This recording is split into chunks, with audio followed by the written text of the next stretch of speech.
C'est dingue. Après, j'ai eu, attention, frérot, j'ai eu des gros problèmes avec des garages, frérot. J'ai eu des gros problèmes avec des garages. Bah, de toute façon, quand tu fais autant de volume, à un moment donné, c'est obligé qu'il se passe quelque chose. De ton côté comme du leur, attention, tu vois ce que je veux dire. Il y a des garages qui m'ont fait des dingueries. Moi, j'ai déjà fait des dingueries à des garages. Ah, c'est comme ça, mon frère. Tu vois ce que je veux dire. Tu sais, je vais vous dire un truc, la famille. Plus la voiture est chère, plus c'est problématique. Je vous le dis. Acheter une voiture à 100 000 euros, à 200 000 euros, c'est facile. Commencer à acheter des voitures à plus de 400, 500 000 euros, là, c'est un peu plus problématique. C'est plus problématique parce que parfois, figurez-vous, et c'est là que les ennuis peuvent arriver plus vite qu'on ne le pense, les gens s'associent sur les voitures. Par exemple, le Classe G là, que je vais vous montrer, je l'ai acheté avec mon cousin. Tu vois ce que je veux dire? La Rolls, c'est moi qui l'ai acheté.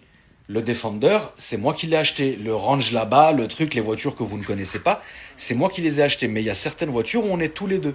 Parce que c'est pas des voitures qu'on veut garder, parce que c'est des voitures, on a envie de rouler un peu avec, un peu lui, un peu moi. C'est comme une garde partagée, mais tout le monde s'en fout. Généralement, la voiture, elle reste morte dans un parking, personne ne la touche. Et quand on la vend, on se paye. Par exemple, il y a des montres. Il y a des montres que j'ai déjà achetées avec des gens associés. Tu vois? Par exemple, des grosses Patek ou des RM, etc. Tu l'achètes. Ah frérot, voilà, est-ce que tu veux, on se met 50-50 sur la montre, je la revends, on prend une plus-value, si tu veux, moi je m'en fous, tu vois. Là, il y a certaines montres, évidemment, je les achète pour moi, ou parfois ça m'arrive moi de racheter, ça m'est déjà arrivé, par exemple, j'ai acheté une montre, une Patek Philippe, je vais pas parler du prix parce que c'est très indécent et on n'est pas là pour ça non plus, tu vois.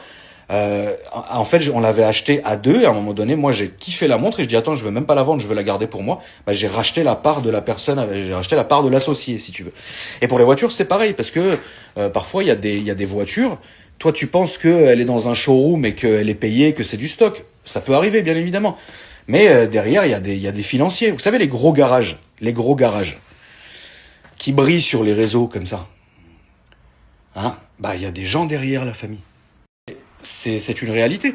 Il y a des garages qui sont indépendants, comme par exemple Monster Garage est indépendant, comme par exemple e-Drivers Paris est indépendant, comme l'Art de l'Automobile est indépendant, comme Devis de M Automobile est indépendant, comme Arbo Automobile, Dominique avec qui j'étais tout à l'heure, est indépendant, comme putain, je veux pas tous les citer parce que voilà, comme MS Motors est indépendant, comme Centurion Motors est indépendant. C'est des garages qui sont indépendants.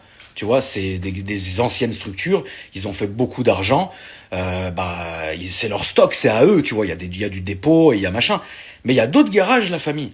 La majorité des autres garages, il y a des gros financiers derrière. C'est des mecs qui vont injecter de l'oseille dans la boîte, tout simplement, tu vois. Et à la fin, ils veulent leur dû, tu vois. Ou ils veulent leur plus-value, ou ils veulent machin. Mais là où c'est malhonnête, c'est que ces garages-là, c'est des menteurs, frérot. Ils mentent, ils se branlent avec de l'argent qui est pas à eux.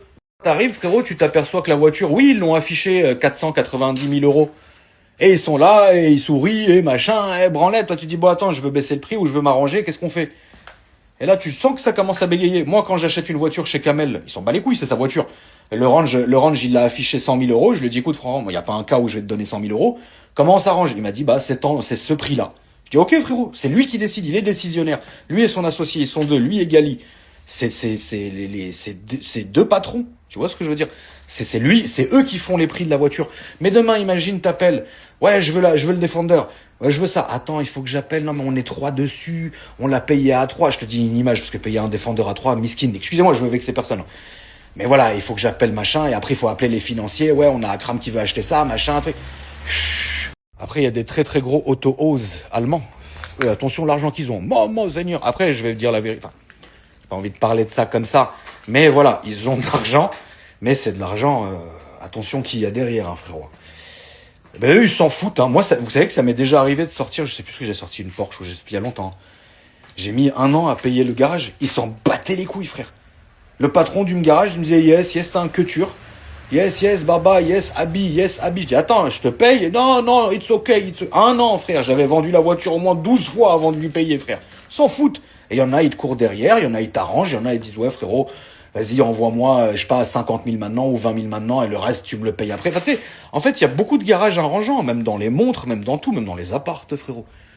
Donc 99% des fois, ça s'est toujours très bien passé.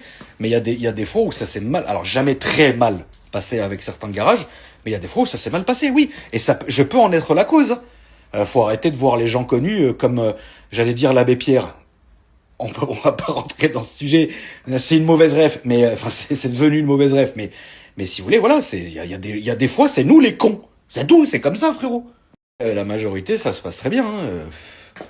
Tu vois, c'est tout. Hein. Mais c'est vrai quoi, ce principe. Alors ce principe de financier, il est comme il est, tu vois. Mais c'est pas fluide. C'est pas fluide. Et donc c'est pour ça que parfois, quand tu vas acheter des voitures qui sont très chères, bah parfois il y a plusieurs associés sur la voiture. Donc il suffit que il y a un des 3 associés ne soit pas d'accord sur le prix que t'as proposé, ça bloque tout le truc. Tu vois ce que je veux dire? Là c'est super chiant. Enfin bon, au moment, tu vois. Mais bon, tu sais.